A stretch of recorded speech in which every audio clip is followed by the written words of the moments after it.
My name is Nascak. I'm Executive Director of Florida Carry, along with Sean Carrera, the cohort of crime. We formed Florida Carry a little while back, about a year ago. I'm supposed to be ignoring it. We formed Florida Carry a little over a year ago. And in that time frame, we've been able to grow the organization to over 9,000 members and supporters.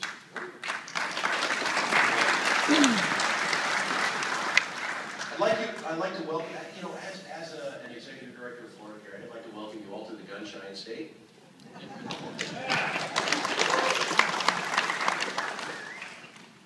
And you don't appear to me, just glancing across the crowd, you don't really appear to me to be illiterate, bloodthirsty, redneck knuckle draggers. But yet, that's what the press looks at you as. That's what the gun haters look at you as. I'm retired military. I spent a career in the Air Force. And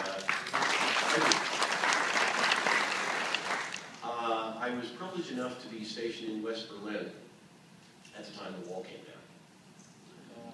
down. Folks, you really don't know freedom until you've seen a population that has been deprived of it. The people I saw there really had no life in their eyes. Matter of fact, one of the things that we used to do was at that time, they didn't have euros; they had marks, German marks, and West Germany had their West German marks, and East Germany had their East German marks. And officially, by the East German government, the exchange rate was 1-to-1. Unofficially, any bank in West Berlin would give you 10 East marks for every 1 West mark. And so one of the things that we were allowed to do as military is we would go to East Berlin and shop. And it was great. My wife has gotten more stuff from East Berlin.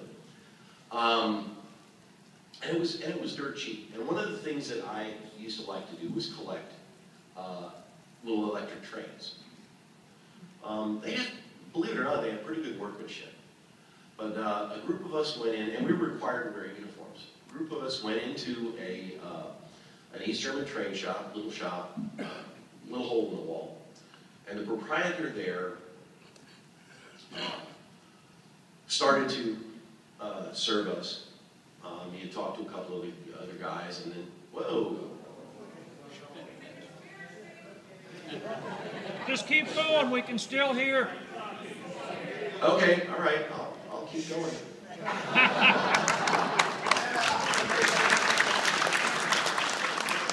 So one of my cohorts in crime out there, another Air Force member, was trying to buy this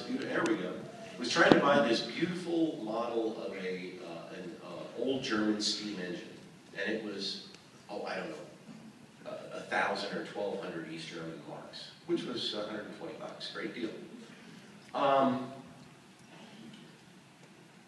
The proprietor suddenly got this, and I don't know why. Another person had walked into the building, somebody we didn't know. He wasn't American, he wasn't military, but he was wearing this coat.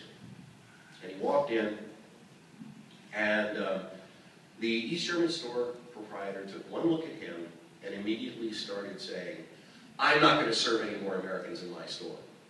I'm a proud East German. And I support the party," and so on and so forth, all this political rhetoric. Anyway, he kicked us out of the store. The only thing I can think of is that this person who walked in was a member of the local party. And they influenced him. Well, I don't know if he was Stasi. Stasi is a little bit less subtle than that. Stasi would come in and, bang you over the head, drag you out to a car, and you'd never be seen again. But anyway, the reason I say this is because, cherish your freedoms. Because you really don't know what you're missing until you go to a place where those freedoms are not present. Folks, I'm here to talk about legislative affairs. Now, I don't know how it is in your state. Here in Florida, the Florida legislature is a jungle. Oh yeah. And there's animals in the jungle. There's tigers, there's sheep, and there are a lot of rhinos. For those of you who don't know what a rhino is, it's a Republican in name only. These are the folks who harbor liberal tendencies. They don't like guns in general. The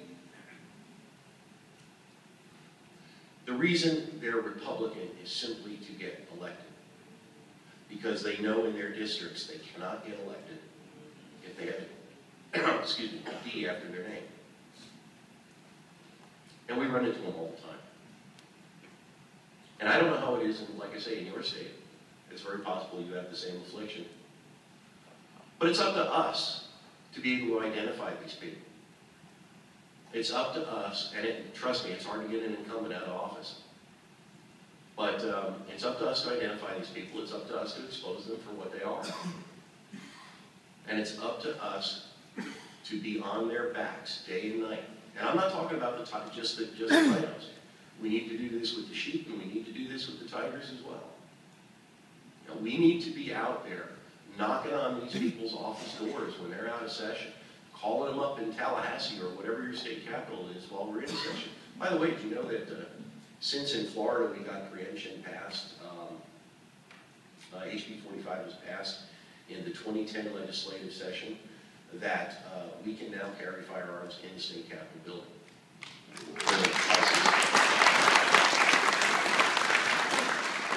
And that's something I never thought I'd see happen, but you know, it happens. Stranger things happen.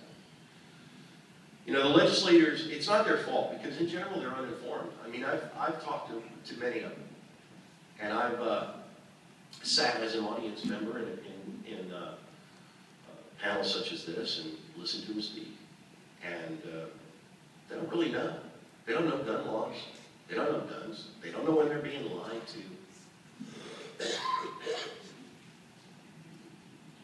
Getting over a cold, my grandson brought it home from school. They don't really know when they're being lied to by gun haters. I mean, how many people have you run into who have no idea what a true assault rifle is? Now, it's this big, black, scary, military-looking thing with a thing that goes up. I'm telling you, they really don't know, and it's up to us to educate them. It's up to us to bring them the facts. Statistics, data, studies, and studies from independent agencies, okay, not studies from the Violence Policy Center. Bring these things to them. Bring it in front of them. Set them down. Talk to them about it. And you got to do this on the local level.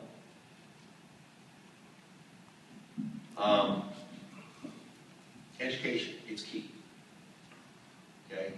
They're depending on their constituents. They're also depending on their aides, their legislative aides. Talk to the legislative aides. These are the folks that actually draft a lot of the legislation. Okay? They're a key player in this. Even though they don't get their name in lights like the legislator does, often, they're doing a lot of the footwork, and they need to know. They need to know the facts. So in summary, folks, oh, and by the way, you all know that it's illegal in Florida to carry a firearm down in the airport terminal, right? Somebody told you all that already? Yeah. One of, like, I think 7 states that has that prohibition. I just wanted to let you know, just in case. In summary, it's my view that we are not fighting for rights. We're fighting to regain rights we once had. And I intend to keep up that fight. Florida Carry intends to keep up that fight. And I hope that, that you all will keep up your efforts in your home states. And God bless you.